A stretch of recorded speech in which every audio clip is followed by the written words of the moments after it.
Hej alle sammen. I dag skal vi spille lidt Rivals med min ven Zack og min ven Marius igen. Og vi er i gang med at tabe her, fordi vi er ikke de bedste, og vi er lidt pay to win, i hvert fald jeg er. Og det sagde jeg godt. Hvis I har lyst til at se videoen, så har min ven købt Medkit bundle. Der har vi også lavet en video med. Er det ikke rigtigt? Ja, den er bare engelsk. Så det er nok lidt svært for jer. Hvis I forstår det. Ikke hvis I forstår, men hvis I ikke gør, så er I bare øv for jer. Så må I vist høre lidt efter engelsktimerne.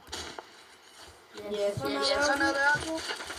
Ja, det er Marius, og han er også lige med. Oh my god, jeg kan helt sjovt ikke dig.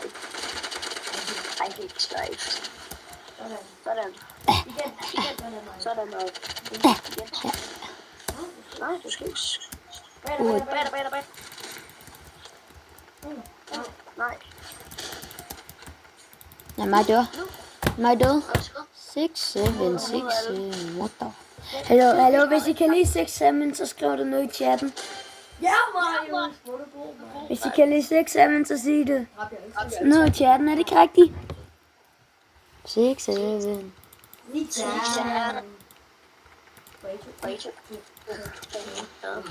så.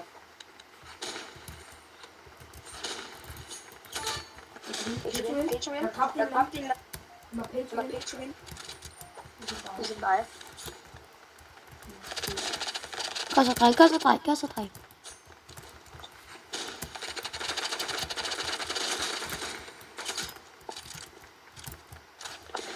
Yes.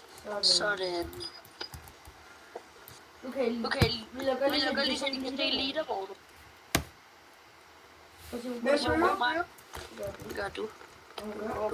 Ja. Du bruger jo. 100. Bag dig. Nej, jeg misser lige. Nej, jeg døde lige godt på lov til. Ej, bare bag dig. Jo. Der var super kigget, det var det. Så er lige dobbelt headshot. Det er jo, du er tredje, William er første, og jeg er anden. Jeg er den bedste. Jeg er også. Men jeg er ikke først. Nej, jeg dør.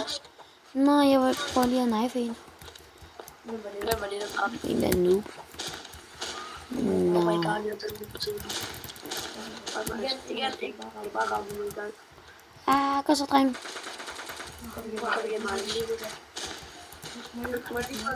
Nå. Jo.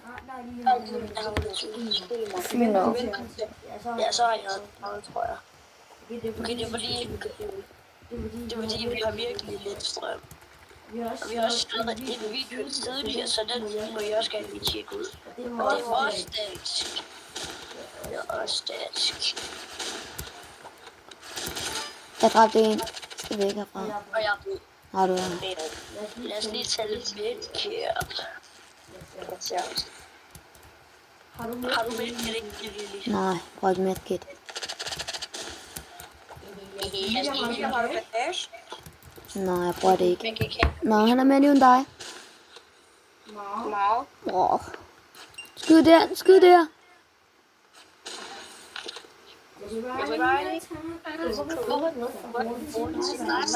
Det er da ikke mig, der døde så hurtigt. Nej, jeg sagde til Marius. Okay, jeg tænker, vi tager 2 games. Fordi vi skal til skydning. Nej, du kan godt nå det. Tror du 3 games? Ja. Hvis de er hurtige. Hvis vi går over kukker? Ja. Det gør vi jo nu.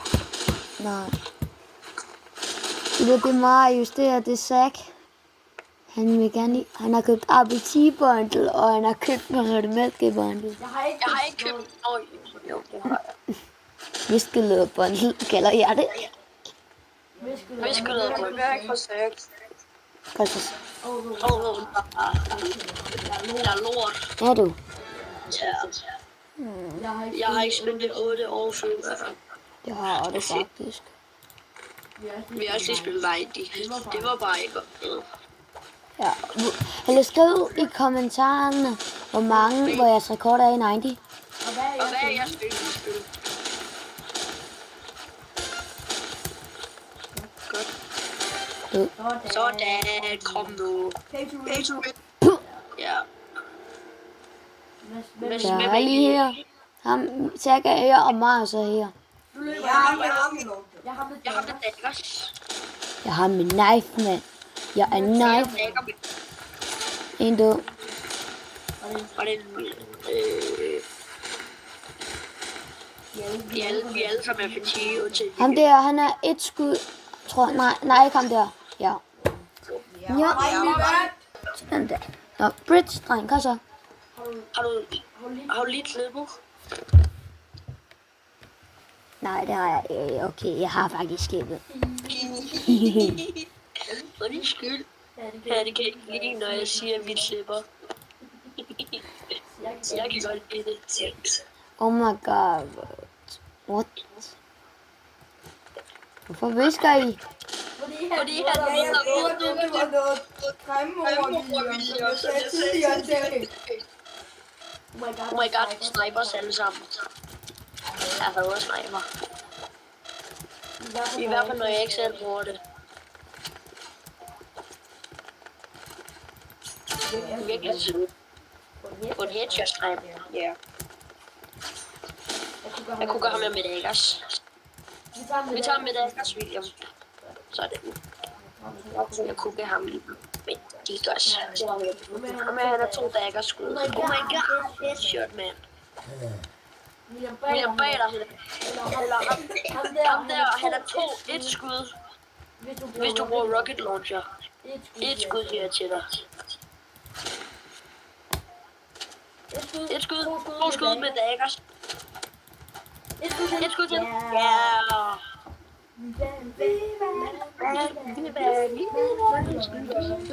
Men lad os nu se, for de virker ret gode. Men vi er bedre, tror jeg. Ej, det er bedre. Det tror jeg ikke. Gå ved at starte bolden.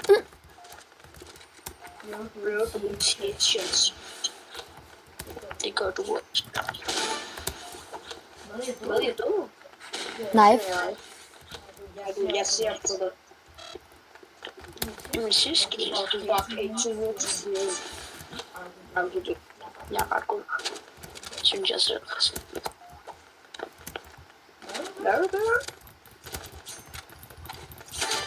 Okay, jeg vil ikke have noget drenge. Han vil ikke have, at vi bruger bazooka. Hvem bruger bazooka? Nej, han ikke vil have nogen bazooka, så det gør vi ikke. Jeg bruger bazooka. Nej, du gør, når han siger det. Så vi søde. Jeg tager de sidste game med bazooka. Det skal nok lade være. Siger han no bazooka, Ja, please? han siger no bazooka, please. Han slider lige over kanten. Jeg nåede ikke at skifte. Det vil nok så bare skifte næste gang. For vi vil gerne være søde imod andre. Ja, vi er på nogle gange. Ja, nogle gange er vi jo. Det er fordi folk bruger snipers. Okay, jeg skifter. William, så skal vi kæmpe nogle snipers.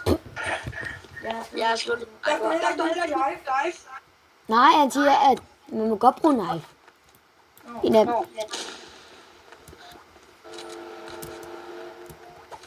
Jeg har taget starter.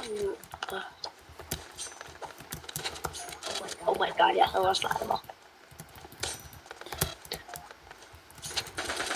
No sniper. Hallo, jeg skriver lige til ham. Hvis... No sniper, please. Jeg bliver sådan, jeg skyder fast. Jeg tager crossbow. Så er vi pins. Oh my god.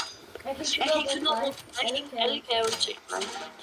Nej, jeg tjekker. Drenge, jeg skrev gift you need to win. Så hvis han vinder, så skal jeg gifte ham. Og det vil jeg ikke gøre. Hvorfor har du så skrevet det? Fordi vi har matchpoint. Jeg dræber ham. Jeg dræbte ham. Sejt. Jeg er ikke, hvor det er du.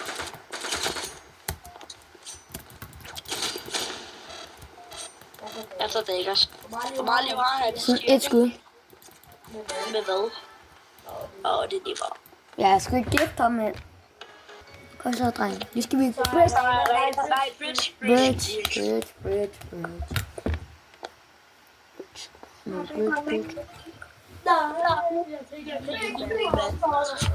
Okay, jeg tror faktisk, vi må ret loops. Jeg tror, han der 79 er måske auto. Man skal passe på, hvad man siger. Fordi alle 3 autos. Ja, og vi er 2 autos, så jeg er ikke auto. Bare lige så jeg ved det. Det vidste jeg. Det ved man da. Hvor er de? Til det. Okay. Nej, Nej, det her map det er større. og meget anderledes. Ja. Og jeg kan... En knife ham. Nej. En død Med hvad? med knife. Jeg kan ikke finde ud af knife. Hvem kan ikke noget nej? Mig. Ramte lige 32. Jeg døde. Det er noget.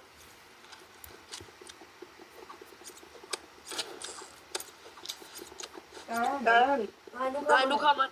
Nej, han er. Kom mig.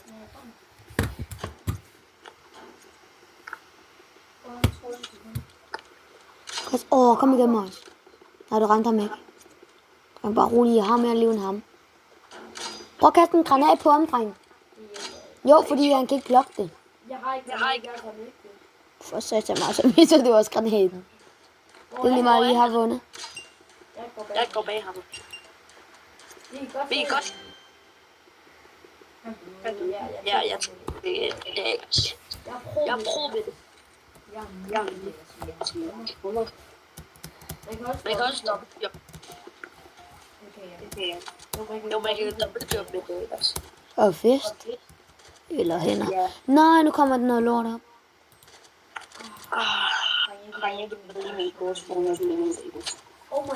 Undskyld, men der kommer et eller andet op, desværre. Nej, bare se til mig, hvis han kan gøre noget. Han står deroppe. Højre? Mig? Ja. Han er oppe til højre. Nej. Hallo, der er en dernede, din. Står der. Er du...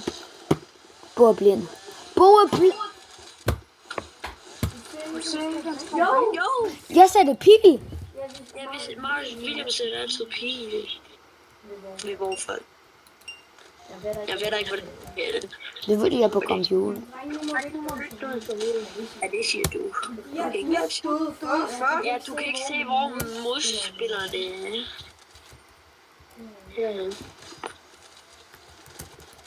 Nej, nu skal vi ikke komme op og slå os. Jeg er død, men jeg er sent. Bare så tæt på. En gang. En til skud på ham. Hihi. Kan han nu? Nej, han er ej. Et skud til ham. Det er ikke ham. Han er nok. Vi er lidt klar. Ja. Han var et skud ham der. Jeg skød ham. 70 og 37. Okay, nu skal vi kunne. Okay, en af dem er livet, eller har ikke noget indtryk. Ja, livet, det er noget leverbuske. Det er fordi, vi er for gode. Nej. Nogle gange kan jeg jo også bare skulle slukke, måske. Nej, jeg misser. Nej, jeg misser. Ja. Hvor er der? Jeg tror, han er deroppe et sted, tror jeg. Jeg er ikke helt sikker. Tror du? Derinde. Derinde. Hvad er det? David. Det var ham, der blev til ham. Ja, det er der. Så er der. Der er næsten. Han er i hvert fald level næsten. Er jeg ikke god med knife? Jo. Du er nødt til. Oh my god. Jeg føler lidt på det store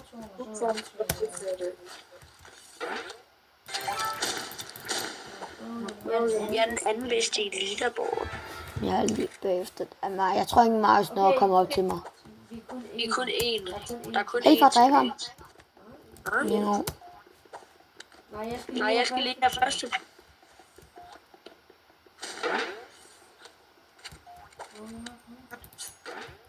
Nej, du får ham ikke. Du får ham ikke. Yes. Jeg vil have været på første. Hallo, jeg skubber på mig. Kom så. Okay, vi må noobs.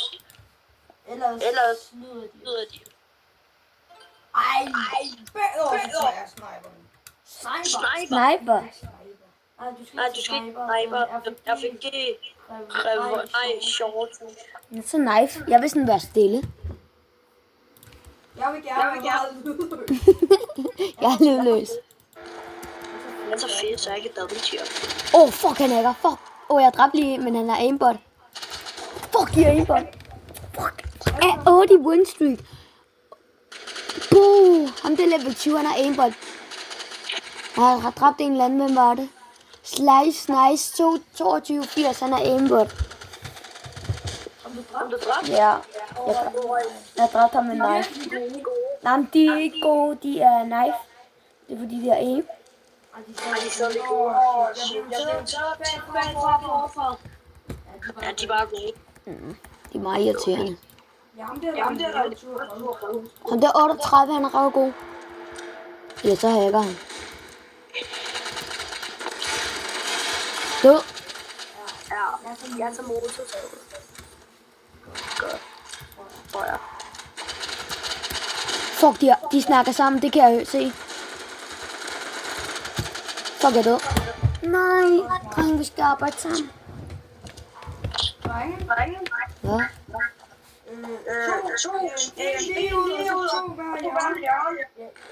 Jeg løber hjørne. Jeg bliver. Jeg døde. Vent du. Nej, du er Jeg er meget så død nu. Ja. Han kommer derfra. Han kommer derfra. Jeg lægger. Der. Skyd ned. Skyd ned i luften. Skyd ned i luften. Skyd ned. Ikke skyd op i luften. Skyd ned. Så bare bliv ved med det. Så helt. Skyd ned i luften igen. Ej, det var også ikke cool. Okay, dreng, vi holder sammen. Dreng. Ja. Efter mig. Den her vej. Kom. Sådan, så kommer vi væk. Åh nej, vi gør ej, de har læst det. Han kommer over. Oh my god. Jeg hader det. Det var mig. Nej, det var vildt. Hold op, de er gode. Det er også aimbot. På højeste niveau. Hallo, skriv lige i chatten, om I tror, de er aimbot. Det ved vi jo godt, de har. De er rigtig voldsomme.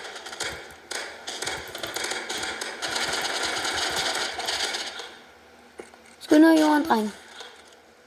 Nå, I ser dem. Nå, I camper bare. Ja. Ja, altså. Ej, for helvede. Ja. Skyd ned i jorden. Aldrig op. Ja, dreng. Ja. Oh my god, en er allerede lige. For dem? Ja. Jeg skulle ikke til at nej. Oh my god. Ja. Det var ikke sniper. Nej. Godt vilje. Okay. Hvor er det? Han er her. Jeg tror, det er hun. Det gør jeg. Ja, men jeg har ramt 100. Og 50. Ja. Jeg skal 150 også, fordi jeg har knife ikke. Oh my god. De er gode. Nej, sgu da. Det er bare os, der er rustne. Okay, der er en af dem, der har brugt, der er travel eller travel. Ja, jeg er død. Bo er lige gennem sin mur. Bo, han er sniper. Ja, vi fik. Jamen, jeg så ham ikke. Jeg så ikke, han sigtede. Så du ikke Nej, han sigtede. Jeg sigter virkelig hurtigt. Han sigter bare til skyder han, som er død. Det er det strategi der. Hvad laver du? Oh my god. Jeg laver ham. Og jeg dør. Ej. Hvad er det for en gun, han har? Han har brugt. Nej, det er Molotov, han bruger. Nej. Jo, det er Flamethrower, det er Flamethrower. Han har et skud. Ja. Fuck de penge. Det var han. Et skud med daggers. Og de skader den 20. Eller 40, hvis du var headshot. Aldrig.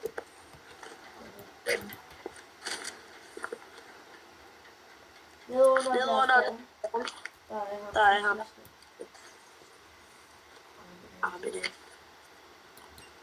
Og jeg fandt lige en monitor ofte, og virkelig skidt. Nej, jeg kan ikke ramme. Og godt, jeg har mægtigt. Nej! Jeg skal være lige med det. Nej, jeg fandt... Ej, hvor... Faldt du seriøst i dag? Ja. Jo. Han er flamethrower. Ja, vi kom nu. Jeg står bare FK. Vi har vundet, har ikke ramt ham. Jo, men han har en lang skud sådan. Ej, det har han vel ikke. Nej, den kan ikke skyde langt. Nej. Nu er William gjort sig oxyshooter.